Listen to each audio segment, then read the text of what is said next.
तर उद्या होणाऱ्या मेळाव्यामध्ये दोन्ही ठाकरे बंधूंची तोफ धडाडणार आहे. राज ठाकरे आणि उद्धव ठाकरे दोघांचीही भाषणं होतील. उद्या सकाळी 11:30 वाजता राज ठाकरे उद्धव ठाकरे दोघंही वरळी डोमला पोहोचणार आहेत. त्यानंतर कार्यक्रम सुरू होणार आहे. सुरुवातीला प्रकाश रेड्डींचं भाषण होईल, नंतर शेकापचे जयंत पाटील यांचं भाषण होईल, मग कार्यक्रमात सुप्रिया सुळेंचं भाषण होणार आहे. त्यानंतर राज ठाकरेंचं भाषण आणि उद्धव ठाकरेंचं भाषण सगळ्यात शेवटी होईल अशी माहिती आहे. तर काँग्रेसचे नेते आल्यास त्यांनाही भाषणाची संधी दिली जाणार आहे.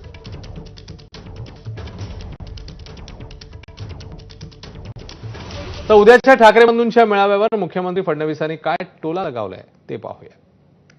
की जरूर त्यांनी विजय मेळावा घ्यावा.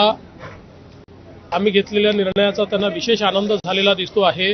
कमिटी तयार करणारे ते, त्या कमिटीमध्ये आपल्या उपनेत्याला टाकणारे ते, त्या कमिटीचे रिकमेंडेशन की 1ली पासून 12वी पर्यंत हिंदी सक्तीची करा, कॅबिनेटमध्ये घेणारे ते, कॅबिनेटचा निर्णय करणारे ते, निर्णयावर सही करणारे ते, मिनिट्सवर सही करणारे ते, आणि आता विजय मेळावा घेणारे तेच. मला असं वाटतं मराठी माणसाला हे लक्षात येतं कोण दुटप्पी आहे. हे दुटप्पी धोरण आहे. तर मेळाव्याबाबत दोन्ही पक्षांची एकजूट कशी पाहायला मिळते आपण ते बघूया. दोन्ही पक्षांच्या नेत्यांनी पक्षीय अहंकार बाजूला ठेवत मेळाव्याचं काम करणं हे महत्वाचं आहे असं ठरवलेलं आहे. तर बॅनर आणि घोषणांमधून दोन्ही पक्षांनी एकमेकांना न दिवसणं हेही ठरलंय. सोशल मीडिया, बॅनर, जाहिरातींद्वारे मेळाव्याची जोरदार तयारी करण्यात आली. गर्दीचं नियोजनही दोन्ही पक्षांची संयुक्त जबाबदारी असणार आहे. दोन्ही पक्षातल्या नेत्यांची विशेष टीम करून जबाबदारीचं वाटप हे करण्यात आलं. आज मेळाव्यातल्या प्रत्येक बाबीची रंगीत तालीमही करण्यात आली. व्यासपीठावर केवळ पक्षाध्यक्ष, प्रदेशाध्यक्षांना स्थान असेल. इतर नेते व्यासपीठासमोर असतील. ठाकरे बंधूंसह मोजक्या नेत्यांचीच भाषणं होणार.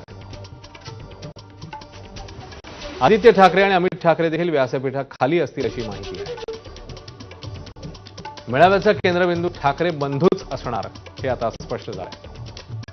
सर्व नेत्यांचा सन्मान जपला जाईल अशी आसन व्यवस्था ही करण्यात आली. दरम्यान ठाकरे बंधूंच्या उद्याच्या विजयी मेळाव्याला काँग्रेस नेते उपस्थित राहणार नाहीयेत. ठाकरे बंधूंनी निमंत्रण पाठवलं नसल्याचा सूर काँग्रेसच्या नेत्यांनी अडवला. तर मेळाव्याला निमंत्रणाची गरज नाही, सर्व मराठी प्रेमींनी सहभागी व्हावं असं आवाहन आदित्य ठाकरेंनी केलं. दरम्यान मेळाव्याला जाण्यापेक्षा भूमिकेला दिलेला पाठिंबा महत्वाचा आहे अशी प्रतिक्रिया काँग्रेस प्रदेशाध्यक्ष हर्षवर्धन सपकाळ यांनी दिलेली आहे.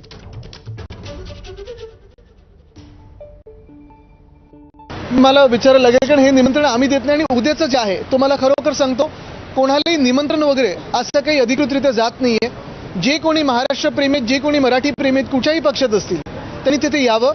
हिंदी सक्ती असेल किंवा तिसऱ्या भाषेची सक्ती लहान मुलांवर किंवा पहिलीतल्या मुलांवर लादणार होते त्याच्या विरोधात आपण आपली शक्ती दाखवली आणि तो विजय, तो जल्लोष आपण उद्या साजरा करणार आहोत. निमंत्रण आमंत्रण पत्रिकेची वाट पाहू नका. यामध्ये महाविकास आघाडी म्हणून आम्ही या संदर्भामध्ये कुठल्याही प्रकारची भूमिका घेतली नव्हती.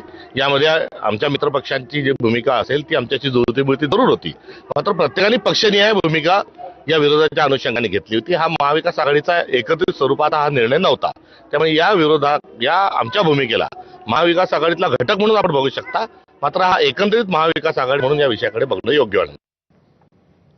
दरम्यान दोन्ही बंधू एकत्र आल्यानंतर सर्वात जास्त आनंद होईल असं प्रकाश महाजन म्हणतात. आणि बाळासाहेबाला हे प्रत्यक्ष वर्णन कसं सांगता येईल ते माझ्या हातात नाही.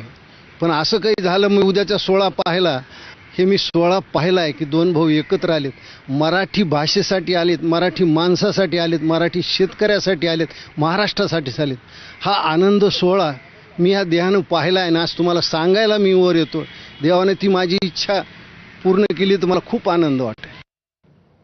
तर ठाकरे बंधू एकत्र येण्यासंदर्भात चंद्रकांत खैरेंनी एबीपी माझाशी बोलताना थेट बाळासाहेबांना प्रतिकात्मक फोन लावला. पाहूया. उद्या दोन भावांचा एकत्रित विजयी मेळावा होतोय. जुन्या शिवसैनिकांना काय वाटतंय या संदर्भात? महाराष्ट्राची जनता इतकी खुश आहे की आता हे सरकार जे आहे ना, सरकारच्या अगेन्स्टमध्ये लाडकी बहीण असेल, कोणी काही असेल, शेतकरी असेल, नागरिक असतील, उद्योजक असतील, कामगार असतील, हे जे त्रस्त आहेत ते फक्त उद्धव साहेब आणि राजसाहेबांच्या नेतृत्वाखाली त्या ठिकाणी यशस्वीपणे वाटचाल करतील. बरं. बाळासाहेब म्हटले होते की या चिमण्यानो परत फिरा रे. त्या चिमण्या परत फिरण्याच्या मार्गावर आहेत. तर हा आनंदाचा क्षण जर तुम्हाला बाळासाहेबांना फोनवरून सांगायचा आहे तर कसा सांगाल? फोन लावाल बाळासाहेब? फोन लावून त्या ठिकाणी आम्ही ज्यावेळेस बोलत होतो, साहेबांना फोन लावला की साहेबांना, साहेब जय महाराष्ट्र, का रे चंद्रकांत कशाला फोन केला? मग ते म्हणायचे, मी म्हणायचो साहेब आम्हाला असं वाटतं की तुम्ही आता जे